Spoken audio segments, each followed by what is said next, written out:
All right, y'all, D-Lo here. So, seen video footage of Deontay Wilder surfaced recently, him training with Malik Scott. And all of a sudden, the boxing world, blogosphere, YouTube boxing community, all the social media aspects that cover boxing have all gone crazy. You know, it's all the talk, whether it's negative or whether it's positive. Everybody's talking about this brief training session of Deontay Wilder hitting the mitts.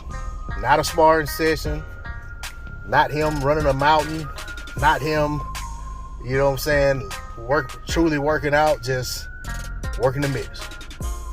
And I think that speaks volumes. Deontay Wilder is must-see TV. People anticipate his fights, like him, loathe him, love him, hate him, whatever.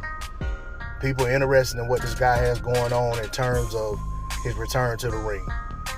Not gonna say people are just clamoring to know what he has going on in his personal life, but sports fans are interested to see, or boxing fans are interested to see, is and when this guy gonna return to the ring, how he's gonna look with his new training team, with his new team around him, in terms of, you know, there will no longer be a Mark Breland in his corner.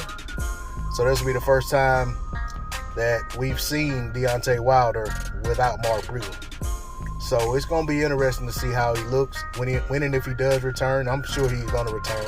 So I'm going to stop saying if. So when he returns, we don't yet know who he's going to be fighting.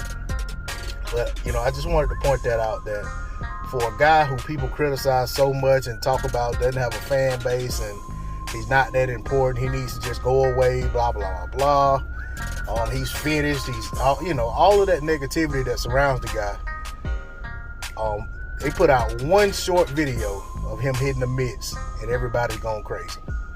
You know, I mean, of course, I use the term everybody loosely, but the reality is that was the it conversation when it comes to boxing today. I've been at work all day, so I really hadn't really watched a lot of videos on it. I saw a lot of videos popping up on my feed when I checked my YouTube, and I saw Twitter comments and Twitter videos, videos as well as posts popping up. So it's a big deal to a lot of boxing fans. So, you know, I think it speaks volumes as to this man's status as one of the top tier guys in the sport of boxing in terms of who people want to see. So, you know, as a boxing fan, as a fan of Deontay Wilder, I want to see him return. It's going to be weird seeing him fight without Breland in his corner, but what happened between him and Mark Breland, that's between him and Mark Breland. I have no ill will toward Mark Breland or Deontay Wilder in this situation. And, you know, it's something I've never even spoken about it on my channel, and not going to start now. Just my whole point is that it's just going to be strange seeing him, because I felt like, you know, regardless of who had what title, Breland was really that guy in the corner. So it's going to be interesting to see how it goes with Malik Scott being that guy in the corner.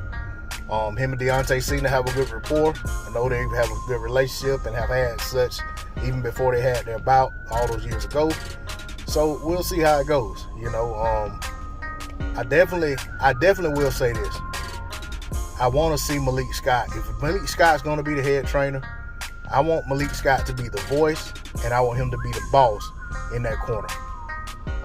Too many times these fighters are running their own program, and when they start to have issues and get in trouble and need someone to pull them out of a bad situation, with them themselves being the actual boss, running everything in camp and calling all the shots and being in charge, they don't really have anybody to turn to pull them out of that situation. Now, when Deontay Wilder fought Luis Ortiz that first time, he got buzzed, I think it was the 7th round, he was able to get himself through that situation, and then his corner got him through it. Once he made it to the corner, his corner got him focused and back on the task. And, you know, a lot of it had to do with stuff Deontay Wilder has inside of him as well. But, you know, like in that Fury fight, when things went downhill, they continued to go downhill. So I will say that I think at this point in his career, having a fresh set of eyes around him in terms of who's in charge will be a good thing, but that person truly needs to be in charge. That's all I got to say on the subject. D-Lo 404 Boxing. Like, share, comment, and subscribe. I'm out. Peace.